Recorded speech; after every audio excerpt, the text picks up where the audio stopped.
Assalamualaikum warahmatullahi wabarakatuh. Perkenalkan, saya Kasmian Nur Rafika dengan NIM A50125200067. Jadi di sini saya akan menjelaskan tentang landasan bimbingan dan konseling. Saya mengambil materi landasan yuridis. Baik, mari kita simak video selanjutnya. Baik, di sini saya akan menjelaskan apa sih landasan yuridis itu. Jadi, landasan yuridis adalah dasar hukum yang mengatur pelaksanaan BK di sekolah. Artinya, segala kegiatan bimbingan dan konseling memiliki aturan resmi dari pemerintah, seperti undang-undang, peraturan menteri, atau kebijakan pendidikan. Fungsi dan tujuannya yang pertama yaitu memberikan keabsahan hukum. Jadi contohnya seperti kegiatan BK menjadi sah dan diakui secara resmi. Dan yang kedua, melindungi konselor dan peserta didik, contohnya agar proses BK berjalan aman, tertib, dan sesuai aturan. Dan yang ketiga, menjamin profesionalitas. Jadi konselor bekerja berdasarkan standar yang jelas sehingga layanan berkualitas. Dengan adanya landasan yuridis, layanan BK tidak dilakukan sembarangan, tetapi mengikuti aturan resmi sehingga lebih terarah, aman, dan profesional. Di gambar tersebut menjelaskan bahwa landasan yuridis dalam bimbingan dan konseling terdiri dari dua jenis, yaitu formal dan informal. Yang pertama, landasan yuridis formal merupakan dasar hukum yang tertulis, yang resmi seperti undang-undang, peraturan pemerintah, atau peraturan menteri. Bersifat mengikat dan wajib dipatuhi dalam penyelenggaraan layanan BK. Fungsinya memastikan bahwa layanan BK berjalan sesuai standar profesional, etika, serta mengikuti tujuan pendidikan nasional. Contohnya Undang-Undang Sistem Pendidikan Nasional, Permendikbud tentang BK, dan peraturan lainnya. Dan yang kedua yaitu landasan yuridis informal, merupakan dasar yang tidak harus tertulis tetapi tetap mendukung pelaksanaan layanan BK. Bersifat teoritis dan praktis seperti pedoman profesi, kajian ilmiah, nilai-nilai etika, serta prinsip-prinsip umum dalam konseling. Landasan ini membantu konselor memahami bagaimana memberikan layanan yang dapat tepat meskipun tidak selalu diatur dalam aturan hukum formal. Contohnya etika profesi konseling, teori bimbingan, prinsip moral, dan kebijakan sekolah. Jadi kesimpulan dari landasan yuridis dalam BK memastikan bahwa layanan bimbingan dan konseling memiliki dasar hukum yang jelas, dilaksanakan sesuai aturan, didukung oleh teori dan praktik yang benar, sehingga layanan menjadi profesional, terarah, dan terpercaya.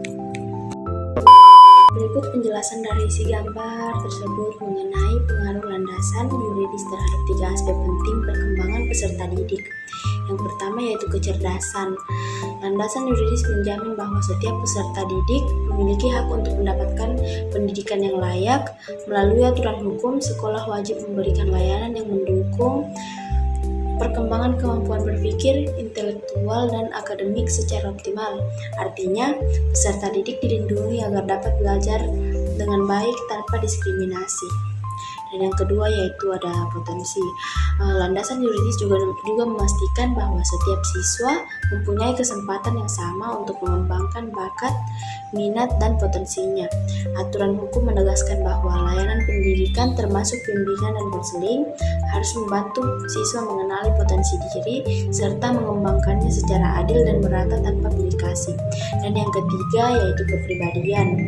Dalam pendidikan, landasan yuridis berperan penting dalam pembentukan karakter dan sikap peserta didik. Melalui aturan nilai-nilai moral, etika, dan perilaku yang baik diarahkan agar sesuai dengan norma hukum dan nilai-nilai Pancasila. Ini membantu siswa berkembang menjadi pribadi yang berkarakter, bertanggung jawab, dan memiliki moral yang baik. Kesimpulannya yaitu landasan yuridis memberikan pengaruh besar terhadap kecerdasan, memastikan hak belajar, dan potensi memberikan kesempatan mengembangkan bakat dan minat. Dan yang terakhir yaitu kepribadian, membentuk karakter sesuai norma dan nilai bangsa. Baik, berikut contoh dan penjelasan singkat dari masing-masing landasan dalam bimbingan dan konseling. Yang pertama ada landasan yuridis, contohnya Undang-Undang Nomor 20 Tahun 2003 tentang Sistem Pendidikan Nasional. Dan yang kedua ada Permendikbud Nomor 111 Tahun 2014 tentang bimbingan dan konseling. Dan yang ketiga Peraturan Pemerintah Nomor 19 Tahun 2005 tentang Standar Nasional Pendidikan. Penjelasannya, landasan yuridis adalah dasar hukum yang mengatur pelaksanaan layanan BK di sekolah. Fungsinya memberikan keabsahan, melindungi konselor dan siswa, serta memastikan layanan BK berjalan sesuai aturan yang berlaku di negara. Dan yang kedua ada landasan psikologi. Contohnya ada teori perkembangan, teori kepribadian, teori belajar.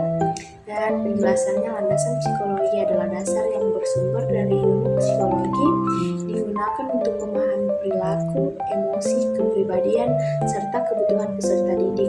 Landasan ini membantu konselor menentukan pendekatan, strategi, dan metode layanan yang sesuai dengan karakteristik siswa. Yang ketiga ada landasan sosial budaya, contohnya nilai dan norma masyarakat setempat, tradisi atau kebiasaan lingkungan sekolah atau daerah, interaksi sosial di keluarga, sekolah, dan masyarakat. Penjelasannya, landasan sosial budaya berkaitan dengan nilai, norma, adat, dan budaya yang berlaku di lingkungan siswa. Layanan BK harus mempertimbangkan kondisi sosial budaya agar dapat diterima, relevan, dan membantu siswa berperilaku sesuai nilai masyarakat. Dan yang terakhir ada landasan globalisasi. Contohnya pengaruh teknologi digital dalam pendidikan, informasi global yang mudah diakses, dan tuntutan kompetensi abad 21. Penjelasannya, landasan globalisasi berarti layanan BK harus menyesuaikan diri dengan perubahan zaman, terutama perkembangan teknologi dan informasi.